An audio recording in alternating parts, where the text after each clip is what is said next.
UMass Boston women's basketball kicking off their season in style against Mount Holyoke early, down 1-0 due to a technical free throw, and then would go on a 12-0 run, starting with Paige Olivier's layup right there, and then Meg Dixon lays it home. Beacons up 4-1 on the Lions right off the bat, and then Olivier again, this time from the left side, banks that three home. Beacons take an early 7-1 lead, and then Meg Dixon joins in on the scoring yet again as she's in front of a defender, uses the screen, and gets that three-pointer home. It's 10-1 Beacons, and the Lions forced to call a timeout less than 2 minutes into this game, and then Sunny Green would join the scoring party as Green would get this rebound off the shot there and lay it home. The Beacons now up 12-1. Alexa Potter having herself a day. The Dean College transfer coming in her first game off the bench in a Beacon uniform, goes on a 6-point run on her own to help extend the Beacons lead to 21-9 after just one quarter.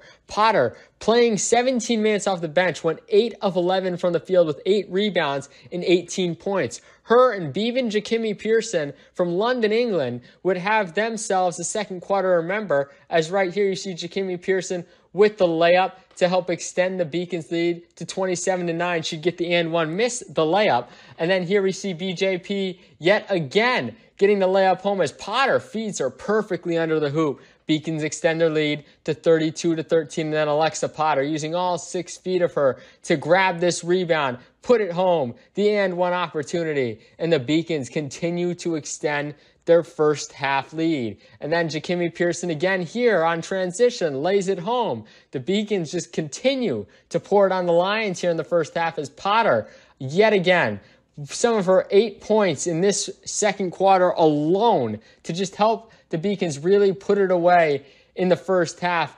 Mount Holyoke, no answers for the Beacon offense. So we're just going to skip ahead to the fourth quarter as Kira's Matos, in her first game as a Beacon, a 6-point run here at the end of the fourth quarter as the Beacons would end up taking their largest lead of the game, up 47 points after Matos makes her 3 shots. The Beacons outscoring the Lions 50-16 in the paint in this one, and out rebounding them in a big way, 52-35, as the Beacons win their season opener 79-32 at home. They look forward to taking on Colby-Sawyer next week on Tuesday night.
Celebrate the soggy shoes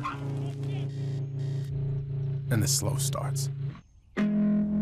Celebrate the lessons learned along the way.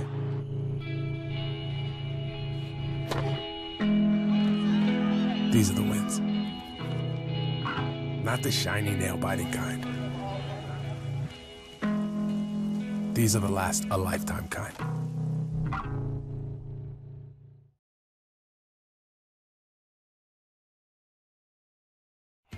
Something I discovered in myself is that if I have a goal, then I can accomplish it. It's a well-rounded experience. At a Division III school, you primarily a student athlete, so the school is really shaped around you developing yourself as a complete individual. It helps a lot that you have a family with your team that can guide you.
being a part of the different activities and organizations that I've been a part of, I'm actually able to see myself where I'm like, hey, I actually can make a change. I'm one person that can make a difference. Division III has helped me to develop teamwork skills, critical thinking skills, time management skills. It's not just about basketball, or it's not just about school, it's about developing yourself as a person altogether.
I'm the first undergraduate alumnus to lead this university. I'm very proud of that.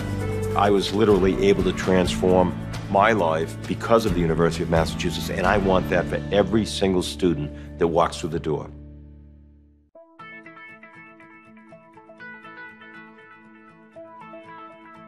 College has given me the flexibility to pursue my passions and my interests, and I've recreated my identity for myself aside from just being an athlete. My greatest personal discovery has been that I am capable of doing things that I didn't know I was capable of doing. To be able to study what I wanted to and continue to play the sport I love, all of those things came together very nicely in one package in Division III.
I did receive a non-athletic scholarship upon entering school.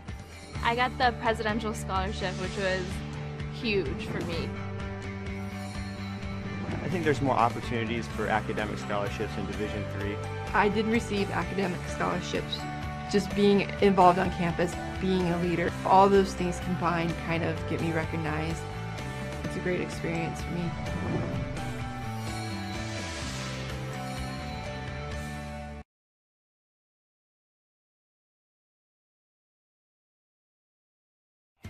Something I discovered in myself is that if I have a goal, I can accomplish it. It's a well-rounded experience.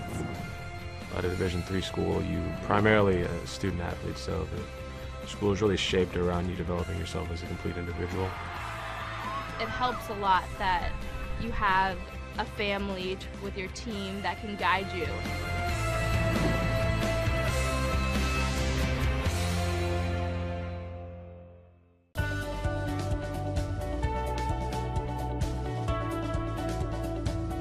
I just wanted to get good grades and to do well. But it also made me realize that I have a lot of career goals. You're there to get a full college experience, not only participate in your sport, but participate in things outside of that, and it's all about growing as a person. My coaches have helped me with figuring out who I really am. Their lives are dedicated for us to succeed.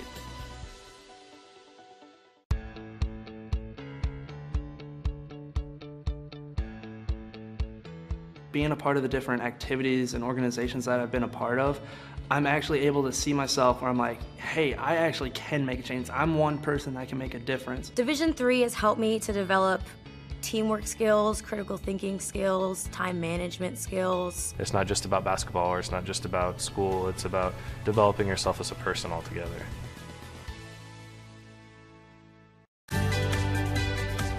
Responsibility is being accountable for your words and actions, first and foremost. It also is an obligation to be a positive influence in the communities around you. Being in a D3 program, you're going to have lots of different opportunities. You're not just an athlete, you're also involved in student life. Your academics are extremely important. We give a lot of our student athletes responsibilities right from the start by giving them leadership opportunities, by having them engage in the community, be a positive influence. That's being a responsible person. I believe sportsmanship is a mutual admiration and respect for your fellow competitors.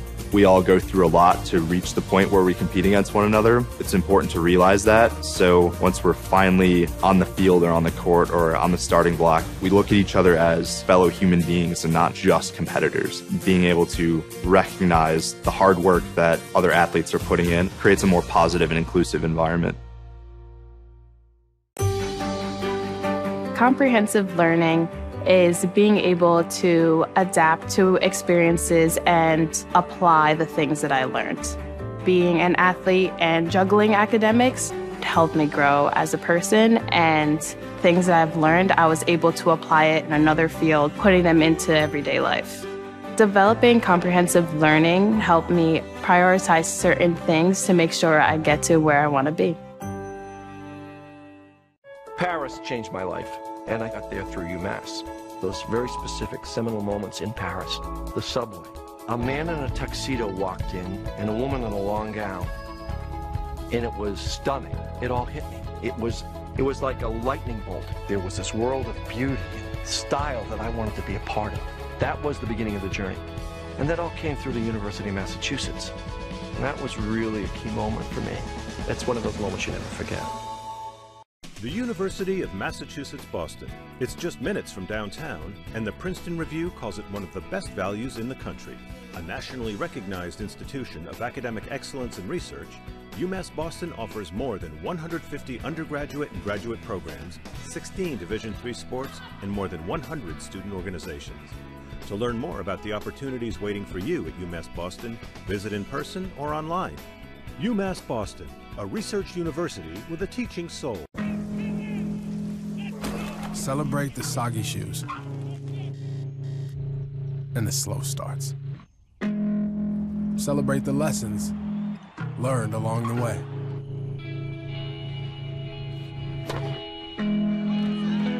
These are the wins.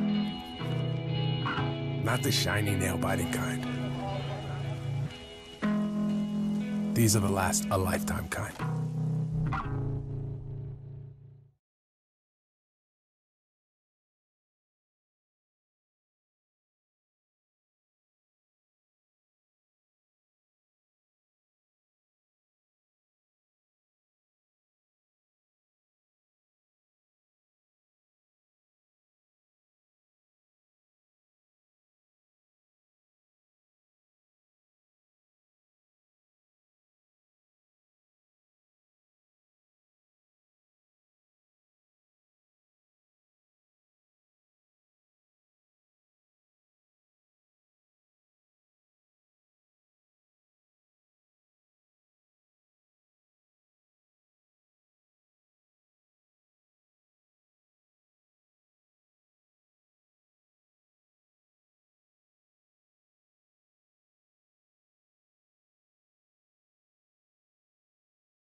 UMass Boston women's ice hockey at home for their 2022-23 home opener after they're playing their first 3 games on the road. And they would get the scoring started early against Salem State. Kaylee Kosick netting her first goal of the game just over 3.5 minutes into this one on assists from Katie Wilbert and Emma Webster. Beacons lead 1-0. Then a breakaway opportunity for Jessica Robert of Salem State. Right here, Kennedy is going to deny her of getting a good scoring opportunity against her. Remains 1-0 in this one. And then Kosick again in the first period, looking to make it 2 goals, firing on Hannah Aveni in goal, but she is turned away. The score remains 1-0. But the Beacons would not have to wait long to get their second goal of the game, as it would be Margot Butters, smooth as butter from the blue line. Gets that one in the back of the net, her second of the season, on assists from Kaylee Kosick, her first assist of the game, and Hannah McDougall. The Beacons now lead 2-0. High fives all around for the Beacon offense, making it happen early. Emma Webster, who recorded an assist earlier in the game. A turnover by the Vikings leads to Emily Hansen getting the puck and then pushing it out to Webster at the blue line, and Webster just fires it through traffic, nets her first collegiate goal. The Beacons up 3-0 less than halfway through the first period, and they would just continue to roll from there, as the offense really didn't need to do much more, and Victoria Kennedy would stand strong in net. But that doesn't mean the Beacons would keep having at it. But at the end of the first period, it would again be Kennedy making those key stops we just talked about right there. A glove side save helps keep the game at 3-0. End of the first period. Salem State on the doorstep of the Beacons' goal mouth, and Kennedy comes up with some big stops there. The score remains 3-0 at the end of one period of play, and then Kaylee Kosick continues her strong day. Hannah McDougall finds her across the net mouth as Aveni unable to corral that puck, and Kosick puts it in the back of the net less than halfway through the second period. The Beacons now up 4-0 and still looking for more, and they would try to do it just a little while later with Anna Gustafson in front of the net. As you see here, the puck going around on offense. Butters throws it in, puck loose in front, and then Gustafson pushes it into the back of the net. Initially ruled a goal. Beacons unsure. Vikings looking for a goaltender interference or some call of some sorts. It would make the refs come together and decide that no, it was not a goal for Gustafson. The score remains at 4-0. But no matter for the Beacons, they would just continue to threaten into the late third period right there. Some pushing and shoving in front. Gustafson gets knocked down. Salem State trying to protect their goalie right there as the Beacons just continue to threaten. And then Victoria Kennedy caps off her great day as she would finish this game with 27 saves in the shutout victory. Right here you see Kennedy in front, and then Vikings going to get a shot opportunity gloved away by Kennedy. But Salem State still in the offensive end. A slap shot in front, loose, still loose, and Kennedy corrals it, and the Beacons take home their second victory in conference play over Salem State 4-0. They move to 3-1 on the year, winning their home opener. They'll take on Southern Maine tomorrow at 3:00 p.m. right here inside the Edward T. Berry Ice Rink.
Proportion to me is the lived experience of our Division III student athletes. They balance life from an academic perspective and the rigors of competing at a high level, bonding with teammates and building lifelong friendships. But they also are involved in their communities. They work jobs and internships and volunteer. They've learned to be resilient. Diverse experiences are setting them up for the future. Passion's love. Proportion to me is the lived experience of our Division III student athletes. They balance life from an academic perspective and the rigors of competing at a high level, bonding with teammates and building lifelong friendships. But they also are involved in their communities. They work jobs and internships and volunteer. They've learned to be resilient. Diverse experiences are setting them up for the future. The 5-campus UMass system is the university that educates the workforce of Massachusetts. We recognize that we are truly here for a reason, and that recognition inspires us and drives us every single day.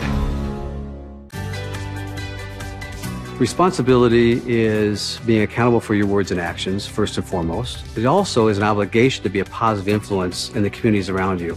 Being in a D3 program, you're going to have lots of different opportunities. You're not just an athlete, you're also involved in student life. Your academics are extremely important. We give a lot of our student athletes responsibilities right from the start by giving them leadership opportunities, by having them engage in the community, be a positive influence. That's being a responsible person.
Comprehensive learning is being able to adapt to experiences and apply the things that I learned.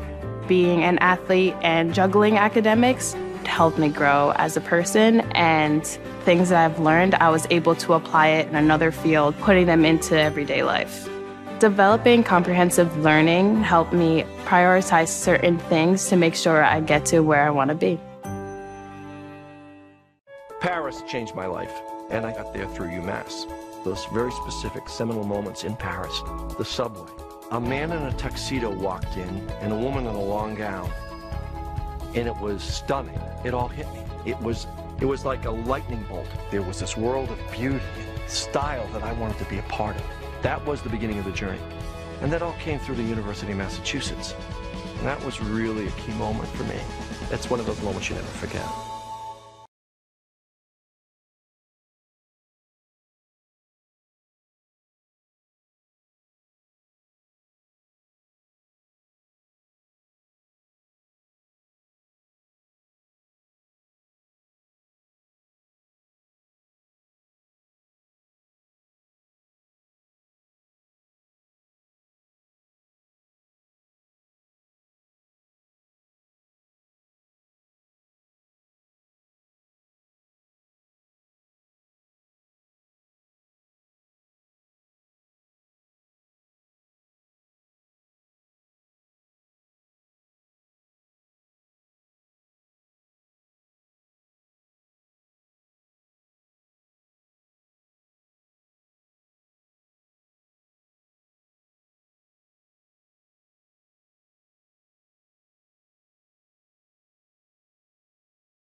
The University of Massachusetts Boston. It's just minutes from downtown, and the Princeton Review calls it one of the best values in the country. A nationally recognized institution of academic excellence and research, UMass Boston offers more than 150 undergraduate and graduate programs, 16 Division III sports, and more than 100 student organizations.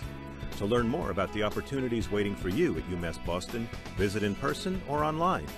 UMass Boston, a research university with a teaching soul. Celebrate the soggy shoes and the slow starts. Celebrate the lessons learned along the way.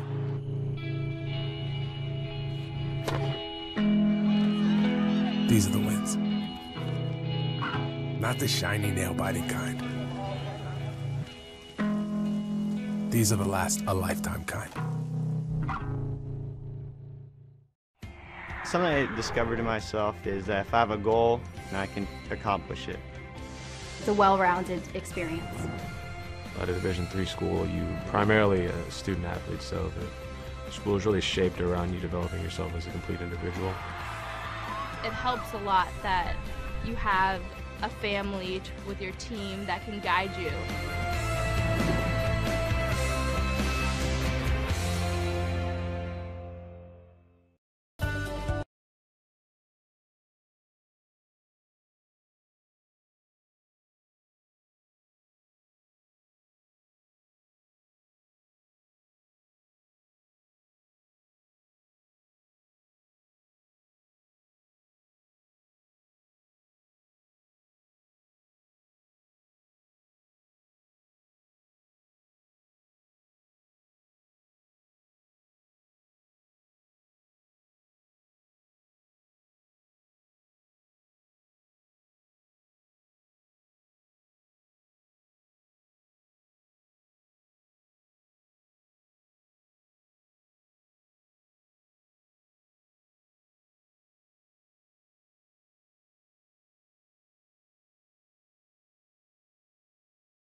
days that they had between Mount Holyoke and now, but my goodness, is the defensive intensity there and successful.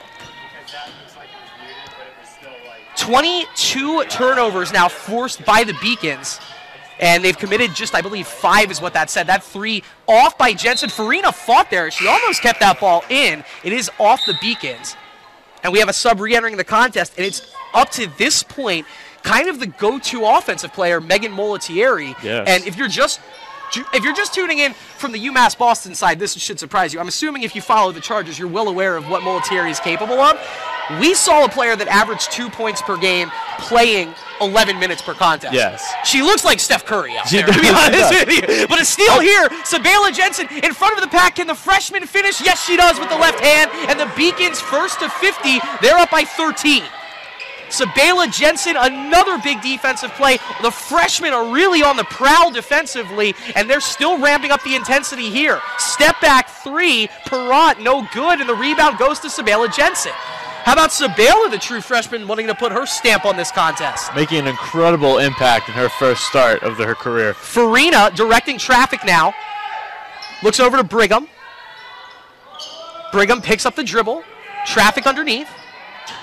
Now Farina kicks it out. Olivier for the nail in the coffin. Got it! 16-point lead for the Beacons as Paige Olivier hits her first 3 of the night, and everybody can exhale as the Beacons are up 16 with 4:35 left to go. Timeout on the court, so we will take a timeout here as well. 4:35 left. It's Beacons 53, Chargers 37.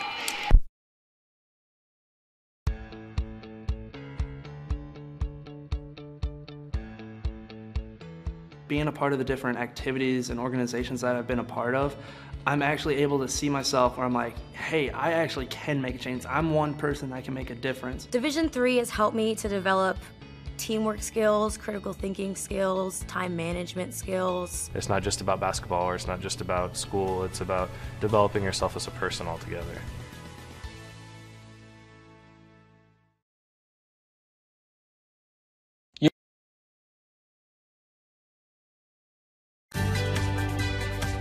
Responsibility is being accountable for your words and actions, first and foremost. It also is an obligation to be a positive influence in the communities around you. Being in a D3 program, you're going to have lots of different opportunities. You're not just an athlete, you're also involved in student life. Your academics are extremely important. We give a lot of our student athletes responsibilities right from the start by giving them leadership opportunities, by having them engage in the community, be a positive influence. That's being a responsible person. Quick look there at the steal and replay by Sabela Jensen. Beacons leading 53-37 here. Just 4:35 left to go. There's another look at it. Beautiful play. She started it. She finished it coast to coast.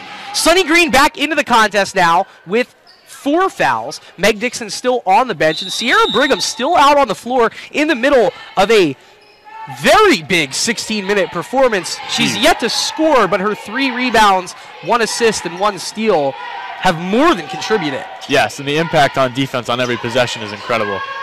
They look down low to Mitchell. Good first half, quiet second half, and she loses that one, but it's last touched by Sabela Jensen. And so a baseline inbound. Resetting the scene here, 4 minutes and 20 seconds left to go. Beacons leading by 16. This was a nip-and-tuck game. Colby-Sawyer had a 3-point lead at the end of the first quarter.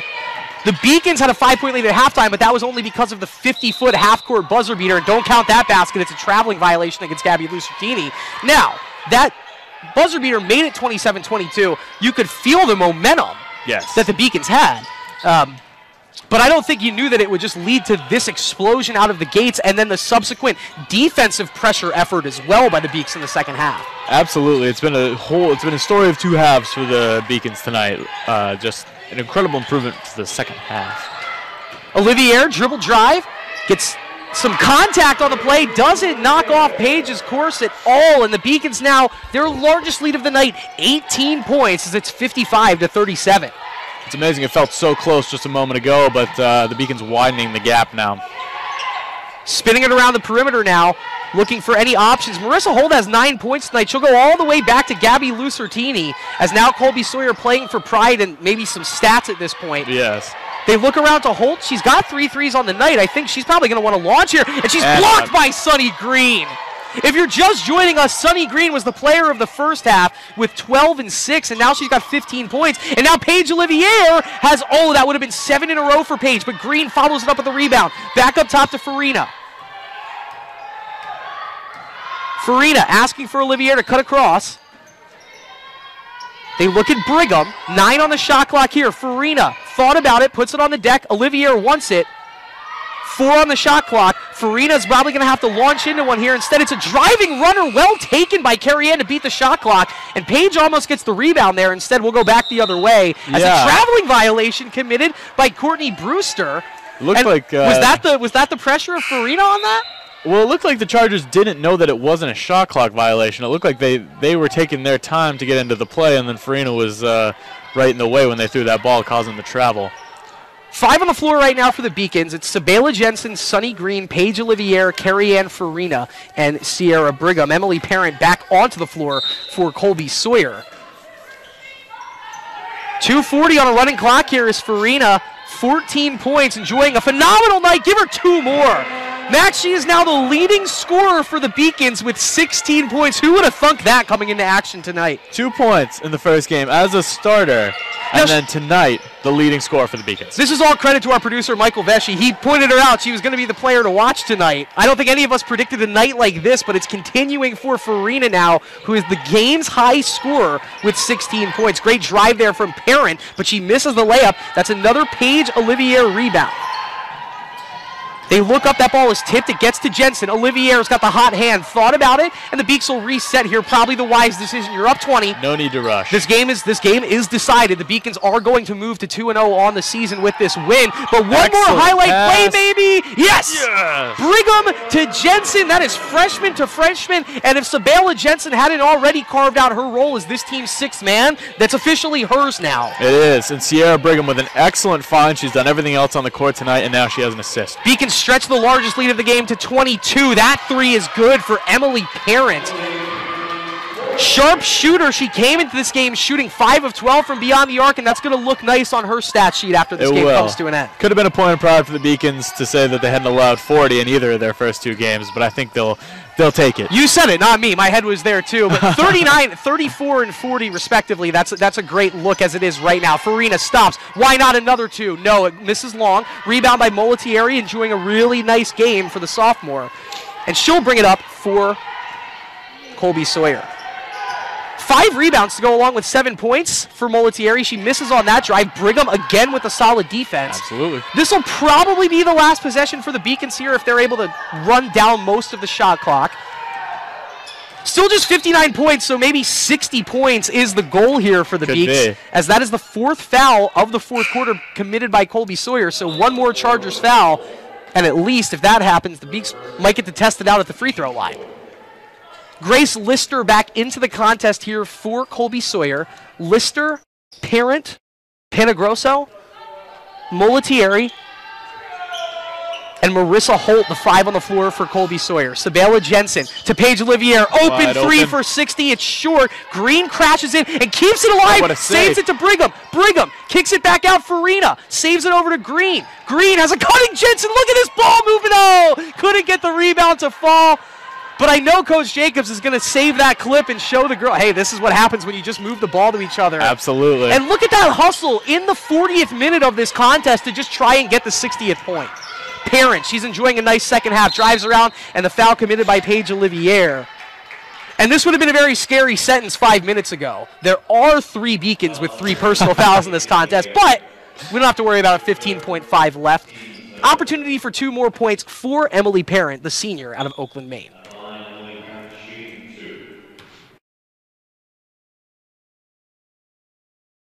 Up and good on the first freebie for Emily Parent. 6 points now in the contest. Eliza Mitchell leading the Chargers with 15. Marissa Holt with 9 off 3 made 3-pointers. Megan Molitieri with 7. Another rebound for Sunny Green, so we'll have to double-check that double-double count for Sunny. I think she's going to be stuck at 8 for the night. I believe that was her 8th. But the Beacons will get to wind the clock down and celebrate their 2nd win of the season. 100 total points scored in this ballgame, 59 of them to the Beacons, and we go final. The Beacons now 2-0 as they defeat the Colby-Sawyer College Chargers, 59-52. 41. Real quick before we throw it to break there, Max, a lot to talk about, a lot to key on. What was the biggest story of this game in your mind? The biggest story was that the Beacons were able to play the fourth quarter without much court time from Meg Dixon or Sunny Green. Their freshman backups stepped up big, Sierra Brigham and Tatiana Fevry, excuse me. And then Sabela Jensen as well. Absolutely, off the bench. yeah. So new players stepping into big roles when they had a short bench and had some foul trouble there at the end. No worries, the young players picked it up. Carrie Ann Farina, 16, Sunny Green and Meg Dixon each with 15. And so your main three, 46 of the Beacons' 59 points in tonight's win. We'll take a quick break, and when we come back, the game's final stats after this on the Beacon Broadcasting Network, brought to you by LittleEast.tv. Cheer for the stumbles. The he shoulda had that's. And the tears that linger. For in those moments, greatness lies. There, you will find the provoked, the determined, the unified. It's in those moments that champions are born. The University of Massachusetts Boston, with its scenic oceanfront campus, easily accessible to downtown Boston, is recognized as a model of excellence for urban public universities. 16 NCAA Division III sports are part of the more than 100 student organizations that create an engaging campus life in America's biggest and best college town. UMass Boston, Boston's urban public research university for the 21st century. Division III allows you to give yourself to other things. Having that free time allows me to pursue the things that I want to pursue. Division III athletics affords students the opportunity to, engage in the other interests in their campus and in their lives outside of that sport. It allows you to just be able to do everything you want to do. I wouldn't change it for the world.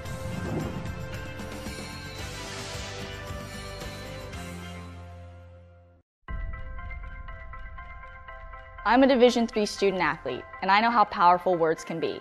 The term gay doesn't mean stupid, lame, or less than. So I pledge to speak up if I hear the term gay used in a derogatory way or any other homophobic terms. If you can play in Division III. I'm a Division III student athlete, and my teammates unconditionally accepted me as part of their family. So now I pledge to do the same for others. If you can play in Division III.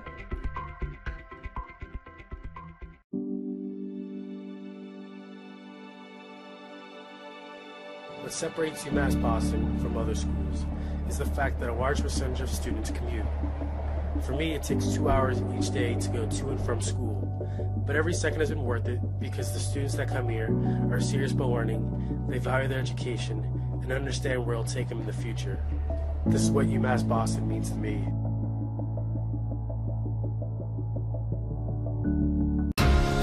Moving from Turkey, it was a rough journey for me because when you don't really speak the language that well and when you don't really fit in the crowd, it's very easy to disappear. But I decided not to give up, and UMass helped me. Passion's love. Passion is love for what you do. Because I think when you face challenges, it comes down to how much you want it and how much you love it. Passion is what keeps you going forward. Seeing so many people that were like-minded and so hardworking in their sport and academics, being surrounded by like-minded people makes you want to be more passionate. I think it pushes you to a different level that maybe you didn't think you had, and you can do the best of both worlds and love all of it.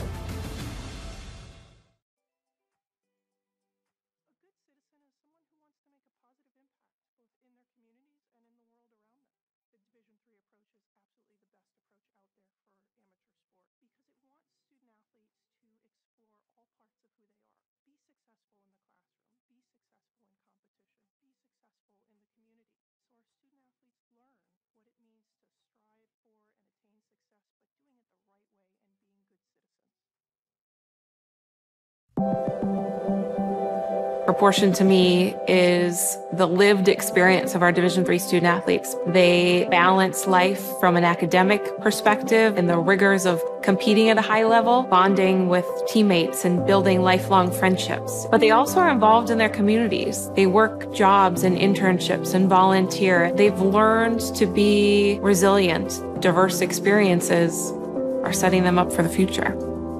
Passion's love.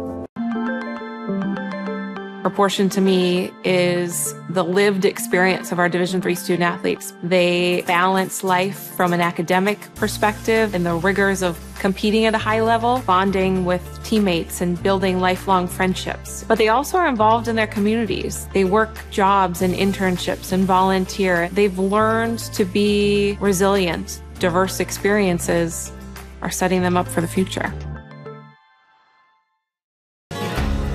The 5-campus UMass system is the university that educates the workforce of Massachusetts.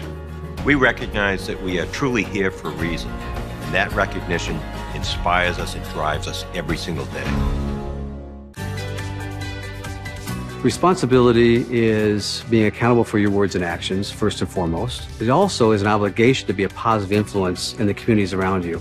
Being in a D3 program, you're going to have lots of different opportunities. You're not just an athlete, you're also involved in student life. Your academics are extremely important. We give a lot of our student athletes responsibilities right from the start by giving them leadership opportunities, by having them engage in the community, be a positive influence. That's being a responsible person.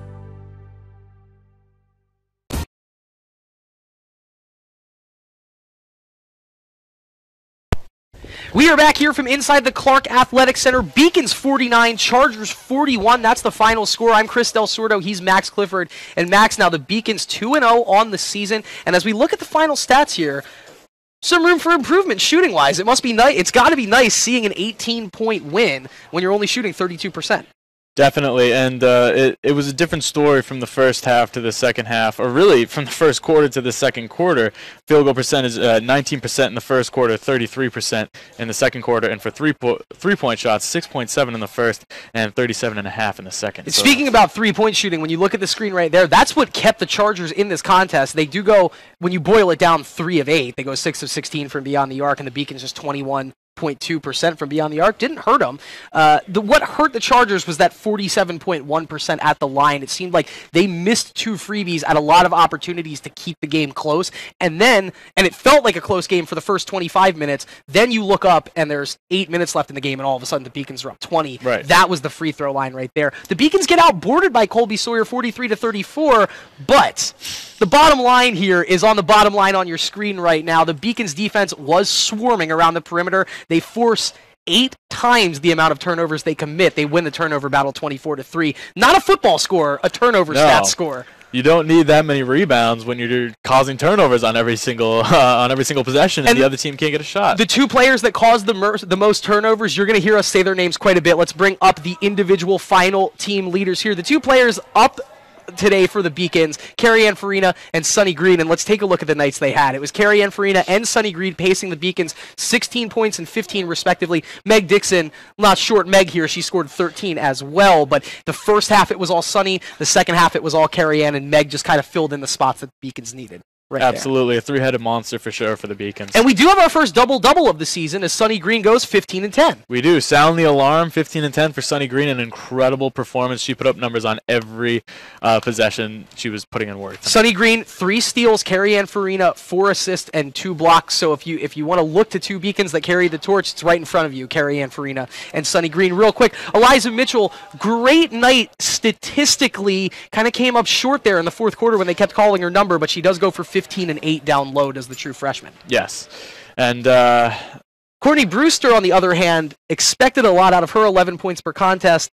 4 points, but she does lead the team in assists and steals, so the hustle was there out of number 10. We knew she was going to do something, but the free throws weren't falling, and the other shots weren't falling either for her tonight. Let's take a quick look at the upcoming schedule for the women's basketball team, and it's always nice to look at the upcoming schedule when you are 2-0. And now the Beacons will take their talents to the Big Apple. It is the Hunter College Invitational Tournament. They'll start with a game against Westfield State on the 18th at 5 p.m., and then they will play either Hunter College or Hunter College's opponent in that second game. So we'll double back and we'll check in on that for you. Then the Beacons come back to Massachusetts. It's a road game at Fitchburg State on the 22nd at 5. That's going to be a Tuesday. And then I will be back here with you on Saturday morning. I hope you have a fun Black Friday. Wake up on Saturday and spend it with us. It's going to be an 11 a.m. game against Clark University. If you're in town, Max, you should come hang out with us for that. I would love to hop on the mic, my friend. He said it on air, folks, so we got to hold it to it. And then it's a road game at Emerson that this Colby-Sawyer team had a good fight against, but lost 55-50. And so